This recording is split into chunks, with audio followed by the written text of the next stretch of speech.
right, we're going to continue with our media availabilities in advance of tomorrow night's Quaker State 400 presented by Walmart here at Kentucky Speedway. We are now joined by JTG Daugherty Racing teammates Chris Buescher, driver of the number 37 Planter Chevrolet, and Ryan Preece, driver of the number 47 Kroger Chevrolet. And of note, we're right across the river from the home base of Kroger in Cincinnati. We will open it up to questions for our two drivers. Please raise your hand. We'll get a wireless microphone to you.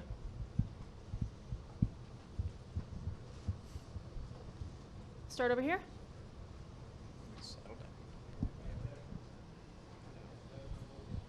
Network. I want to ask both of you sort of what's the preferred groove around the track? I was watching a practice at turn one, and it seemed a lot of people were very much glued to the bottom. Do you widen out any of the rest of the track, and does it change through a run? It was adapting very quickly just through those practices, I'd say. The bottom is the shortest distance around 1 and 2 with the banking that there is over there, but there were quite a few drivers, a good handful that were starting to make more of that middle groove work and starting to build momentum off of it. 3 and 4 is kind of the same way. The bottom is shortest, but it is so flat that the grip has seemed to, after it's, I guess, activated in a way, it has started to come in pretty good up there. I think it came in first practice to the point where we're starting to see drivers make speed up there. And I don't know what's preferred right now, and what is preferred right now probably won't stay that way. One of the things about the PJ1 is it is something that does wear much more quickly than asphalt. So it's something that will change quite a bit throughout the race. I think you'll see it start to migrate probably farther up the hill over in 1 and 2 as we go through the next day and a half. Yeah, the same thing as what he said. We'll go to Mark in the far left corner. Mark Garrow, Performance Racing Network. I just wonder how you guys look at last week's win by Justin Haley. I mean, that's not even, I think if you called them underdogs, that would be an understatement. So does that kind of a victory give you guys hope you just keep doing your thing and maybe something will break your way? How do you view a win like that? I don't think that's something that gives us hope. I mean, it's that's an opportunity that every team has every time we go to Daytona Talladega. Anytime we really have a weather situation. I've been on the good side of it before as well. I mean, so I'm I get it, but it's not something that lifts anybody else's spirits. Congrats to Justin and that team for pulling it off. But when you get down to those style races and the weather coming in, it's a gut call. We have plenty of computers up on the pit box that people way smarter than me can look at and make that decision. And they made the right one for the situation there. Yeah, no, same thing.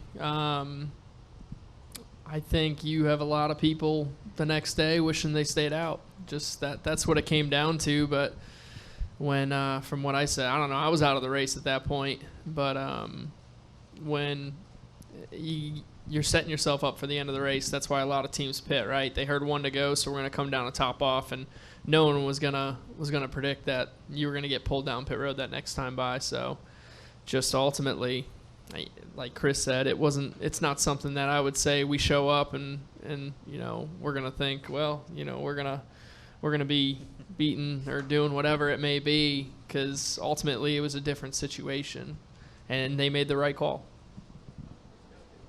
Just in general, how do you guys tackle every week when you have this series this year dominated by basically Penske and Gibbs and these teams that, multiple teams with more cars, more revenue, more of everything? How do you guys, go out there every week and battle against those guys and keep your chin up and going after it?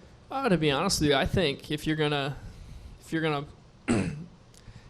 are gonna have the attitude of saying we don't have this, we don't have that, you're never gonna get to where you want to be. I feel strongly that we have what we need to do to run like Chris has been running for sure. And, just you got to be right. Your balance has to be right. You got to have everything 100%. And until we're wide open 100% around this track or very minimizing off throttle time, our car or whatever it may be isn't to where its capability is. You follow? So until you maximize every bit of grip that your capable has in it, or your car has capable in it, then you're not to where you can be. Yeah, I think that's the attitude you got to have. We're a medium-sized team at this point. We have multiple teams that we're able to bounce a lot of resources back and forth off of. We have great partners with Kroger being a major player for us. Busch's, Clorox, Scott Products, everybody that really puts everything in our program so that we have what we need to go race.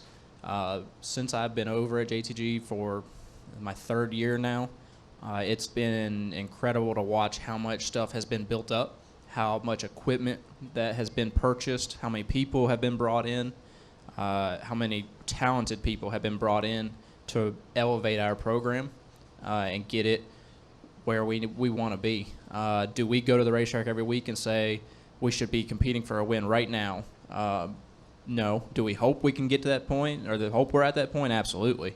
But we try and set expectations at the beginning of the season. I think for this season, you look at when you look at the powerhouse teams, the teams that have 4 cars each, or like a Ganassi, there's 16, 18 cars that are in those powerhouse teams, and so for us to be able to go up there and run top 15 weekly, that's a good start for us, and then you can keep building on that. When you look at just a couple of years ago, for us it was hard to run 24th.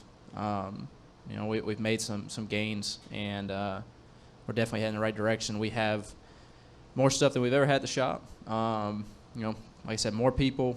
We've gotten our race cars in a really good spot, and we expect to go out there and perform. Is it going to be hard to go win every week right now? Absolutely, but it's hard for everybody other than 1 or 2 teams. So, I'm really proud of the effort that I've seen out of this race team. I'm glad to be a part of it and watch it grow so quickly, and to be able to build off of this. I mean, it's heading in the right direction. It just takes time to get everything to mesh, to build up relationships. Brian coming on board, I know he knows it. It's just that time that you have to get in to be able to learn how everybody reacts to personalities, to how you need stuff to happen on the racetrack, pit calls. There's a lot that goes into it, but we have what we need to go race right now. I'm going to go Chris and then Bob.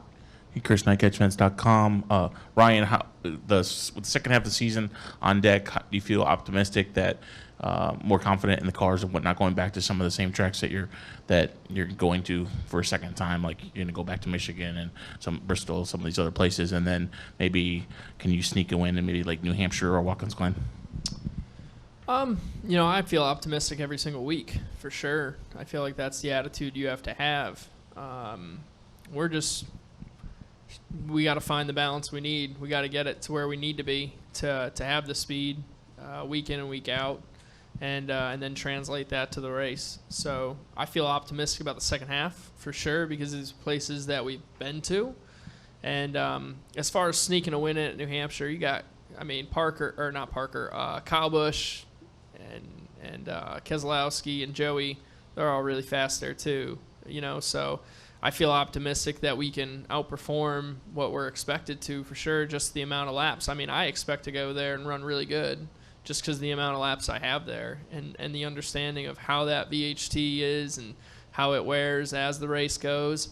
I think it just comes down to getting the balance to do what you need it to do so you can do what you want to do. Go to Bob. Bob Hawkers, Fox Sports. Ryan, do you have a lot of people asking for passes for Sunday at New Hampshire, or do all your friends typically already stay for Sunday? Yeah, Hold already on, had to hold ask on, I him got for this. some. Yeah, exactly. I don't have anybody coming to New Hampshire, but my passes are gone. Yeah, that's right. I just looked over at him the other day and said, "Hey, you got some passes I can use?" Yeah, no, I do. That's definitely a race between the modified and the Cup car that a lot of supporters that have helped me get to where I am or been there along the way. I always want to take care of them, and then obviously you got family and friends. So Definitely looking forward to going there. That's for sure. Far left corner. For both of you, Steve Conley, the podium finish. We've seen aggression at an intense level this year, not being able to give an inch. Are you guys able to take a moment and let somebody really kind of get by and try to fight that back, or do you have to be going at 110% every time? And do you have that concern that somebody's going to use you up? I mean, so right now it's all about picking your battles, and for us, we aren't. I would say we're in the position where we need to finish these races and not put ourselves in harm's way, and to maximize the days that we're having. So we aren't in that position where maybe a Kyle Busch or a Denny Hamlin or a Joey Logano or one of those guys that have a win, have a lot of points that are. I mean, the rest of these races are pretty much tests in a way, kind of finding that next advantage you need when you get to the chase. So the way that we have to approach the race is a little bit different than they get to. So that's kind of how I feel about it. Yeah, and I would echo a lot of that you hate to talk about points racing, and you want to go out there and race each race like it's the only one that matters. But like Ryan said, in our position, we do have to keep an eye on points, and we can't afford to be giving races away because we got into it with somebody 50 laps into a race, and we're going to take home 2 points from a weekend. That's not okay for us. So we have to be a little bit smarter about it. And I think that's something that is the